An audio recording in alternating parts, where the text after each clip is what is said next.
Bueno, vamos a hablar ahora un poco de en qué consiste el experimento IceCube. IceCube es un telescopio de neutrinos, pero no es un telescopio al uso, no hay un objetivo por el que poder mirar.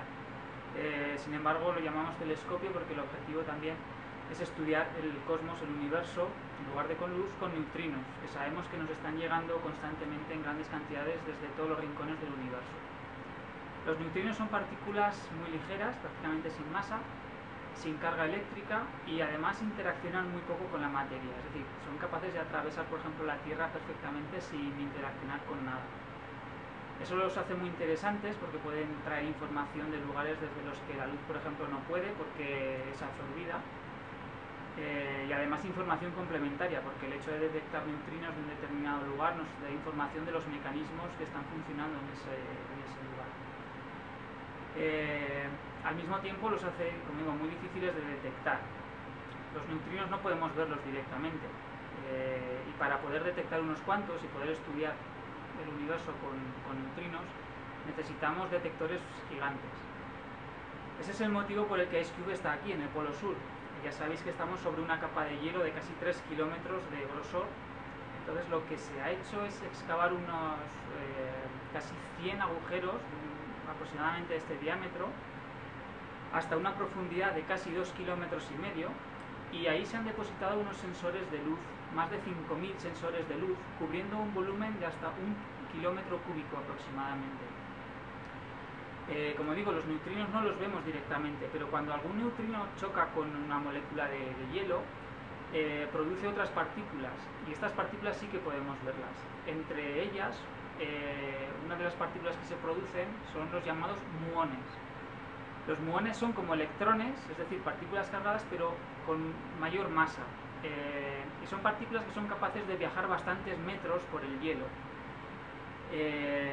Al viajar por el hielo, emiten unos pequeños destellos, de manera que los sensores que se han distribuido por el volumen son capaces de captar estos destellos y reconstruir la dirección, la trayectoria del muón y por tanto del neutrino original. Y esa es la manera en que IceCube detecta los neutrinos. Aquí voy a enseñar, esto se llama fotomultiplicador. Es un dispositivo que convierte la luz en una corriente eléctrica. Hay 5.000 de estos sensores distribuidos por el hielo. El hielo a esas profundidades es muy transparente, así que incluso la minúscula cantidad de luz que se produce, porque no es perceptible al ojo humano, pues es capaz de excitar estos sensores y producir una pequeña señal eléctrica. Los fotomultiplicadores se encierran dentro de una esfera para poder soportar las grandes presiones que hay en las profundidades del hielo, y se añaden también una serie de dispositivos electrónicos que hacen un primer procesado de la señal que llega.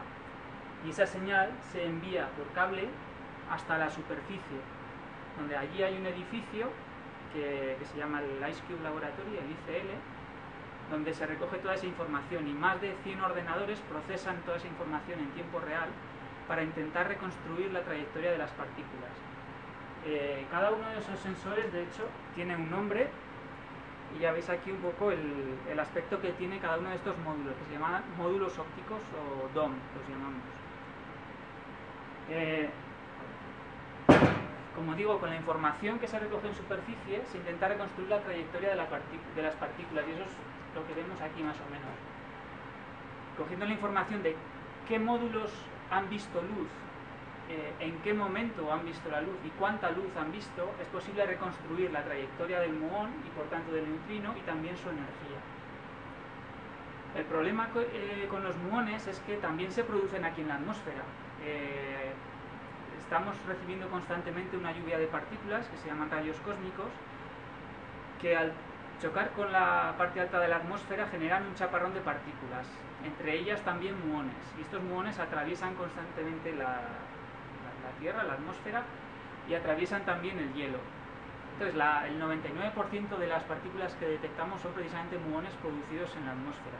Entonces no tenemos forma de saber si un muón de esos que vemos se ha producido precisamente en la atmósfera o ha sido producido por un neutrino.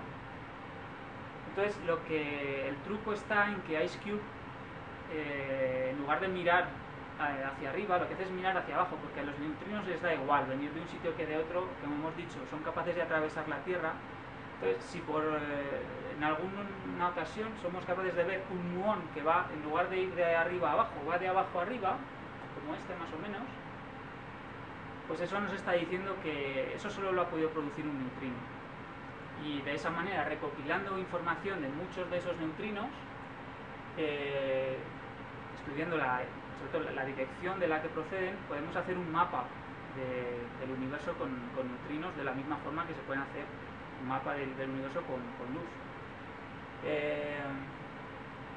¿Qué tipo de información podemos obtener? Pues bueno, sabemos que, como hemos hablado, de los rayos cósmicos, algunos de estos rayos cósmicos llegan a tener energías descomunales y no está muy claro todavía qué mecanismos aceleran estas partículas hasta esas energías o dónde se producen. A través de los neutrinos es posible, o sería posible, obtener información adicional y complementaria e intentar entender mejor el origen de estos rayos cósmicos, o por ejemplo también de las explosiones de rayos gamma.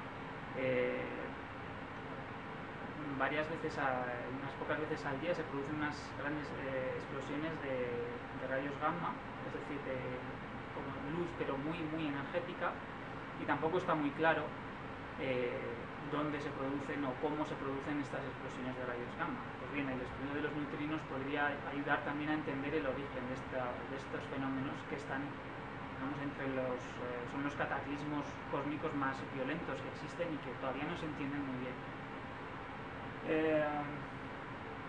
Bueno, pues lo que veis aquí es precisamente una reconstrucción. En este caso no está completa, es solo una parte de la geometría, pero cada uno de los puntitos que hay aquí representa un sensor de estos y bueno, vemos en un código de colores pues qué módulos se han iluminado y cuáles de ellos se han iluminado antes o después. Y gracias a ello es posible reconstruir la trayectoria de la partícula, como esta en este caso. Así que bueno, ya veis un poco en qué consiste IceCube. A pesar de ser un telescopio, pues no es un telescopio convencional. Por qué está aquí en el Polo Sur y qué tipo de estudios podemos hacer gracias a los neutrinos.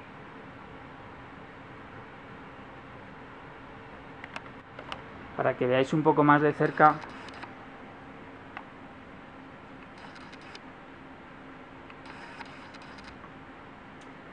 aquí veis reconstrucciones de eventos reales que han atravesado el hielo. En su mayoría estos son seleccionados, van de abajo arriba u horizontales. Como digo, la mayoría de ellos en realidad van de arriba a abajo en lugar de abajo arriba, pero esos pues se han filtrado, digamos que no se muestran. La cantidad de datos que genera IceCube aproximadamente es de 1 terabyte al día, y la mayor parte de esa información se guarda en cintas magnéticas, pero una parte que se filtra, digamos que según ciertos criterios y se considera los datos más interesantes, se envían por satélite y se envían aproximadamente unos 100 gigabytes de datos por satélite al hemisferio norte para su análisis.